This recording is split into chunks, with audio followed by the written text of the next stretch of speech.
Il était une fois, dans le royaume d'Aslin, une magnifique princesse répondant au doux nom d'Alyssa. Sa mère étant décédée en lui donnant la vie, il ne lui restait plus que son père qui la chérissait plus que tout au monde. Alyssa admirait les princesses des contrées lointaines, ses préférées étant Cendrillon et Blanche-Neige. Des princesses devenues des légendes avec le temps, mais ayant bel et bien existé. Petite, leurs histoires la berçaient la nuit lors du coucher, et elle se prenait à rêver qu'un jour un beau prince viendra et l'aimera comme dans un conte de fées. Les années passant, ce rêve se transforma en un besoin qui ne cessait de croître. Il était inconcevable pour elle, princesse du royaume d'Aslin, de ne pas recevoir le baiser du prince charmant qui viendrait la secourir de... De quoi ? Elle ne le savait pas encore, mais elle était persuadée qu'un jour on raconterait son histoire à des enfants dans leur lit avant de s'endormir. Lorsqu'elle atteignit ses 16 ans, Alyssa alla voir son père en pleine réunion avec ses conseillers, discutant des différentes affaires du pays. Elle les interrompit, s'inclina devant lui et dit « Père, je souhaiterais vous parler d'une affaire urgente. » Son père, qui l'aimait tant, lui répondit d'un ton amusé. « Plus importante que les soucis du peuple ? » ?»« Oui, père. » »« Très bien. » Il fit alors signe au conseil de quitter la salle et se tourna vers sa fille, lui rendant la parole. « Père, je suis belle, riche et une princesse de surcroît.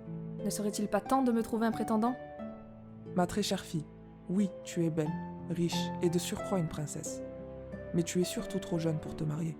Ne penses-tu pas ? » ?»« Mais père, il vaudrait mieux pour moi de me trouver un prince charmant, car une princesse qui se respecte se doit d'en avoir un. »« Mais de quelle princesse parles-tu, ma douce ?» lui répondit son père en manquant de s'esclaffer.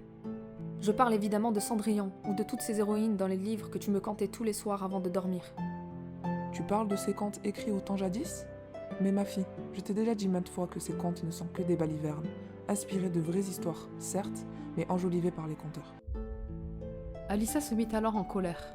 « Non, père, elles finissent toutes par trouver leur amour, et je sais que moi aussi je finirai par le trouver. De plus, elles étaient aussi très jeunes lorsqu'elles se sont mariées. » Le roi, ayant peur de froisser sa douce et tendre fille, lui dit alors de manière amusée. « Ma fille, sais-tu ce qu'elles ont en commun toutes ces princesses, mis à part le beau prince charmant ? » ?»« Non, père, dites-moi. » lui demanda-t-elle les yeux écarquillés. Elles menaient une vie très difficile. C'est pour cela qu'elles avaient besoin que quelqu'un les sauve de leur situation. Tu comprends, mon enfant ? Oui, père, mais l'envie de trouver mon prince charmant ne me quittera jamais pour autant. Et je sais qu'il viendra, soyez-en sûrs.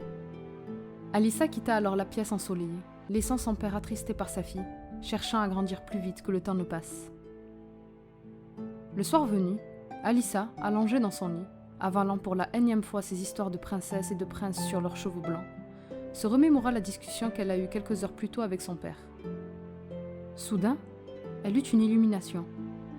Elle referma son livre et son visage rayonna d'un sourire éclatant, laissant apparaître des dents blanches sur lesquelles se reflétait la lumière des chandelles qui éclairaient sa chambre.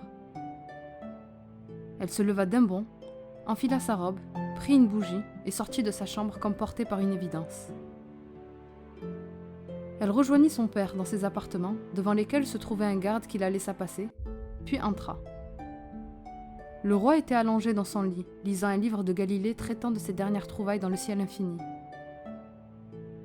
Voyant sa fille au pied de la porte, il interrompit immédiatement sa lecture, persuadé qu'un mal s'était produit, car jamais encore elle ne s'était présentée dans sa chambre. Mais son inquiétude se dissipa dès qu'il vit le sourire radieux de sa princesse. « Approche-toi donc, mon enfant. Qu'y a-t-il pour venir me voir à cette heure si tardive ? » ?»« Oh, père, je sais pourquoi je n'ai pas encore de prince charmant. Tout est clair maintenant. »« Je t'écoute, ma fille. » lui dit son père un peu agacé, mais ne lui montrant rien, ne voulant surtout pas contrarier sa merveilleuse Alyssa. « Viens, approche-toi et parle. » Elle s'exécuta et s'assit près de lui sur son haut lit. « Père, vous aviez raison. Le point commun entre toutes ces princesses est qu'elles étaient dans une situation difficile et que leur prince charmant les en délivrait. »« Oui, ma fille, comme je te l'ai dit. »« Eh bien, j'ai compris. La raison pour laquelle elles vivaient dans ces conditions, c'est qu'elles étaient orphelines. » Avant même que le roi ne comprenne ses paroles, sa douce Alyssa prit le poignard de son père sur la table de chevet et lui asseignit un coup en plein cœur. « Merci, père. Grâce à vous, mon prince viendra. »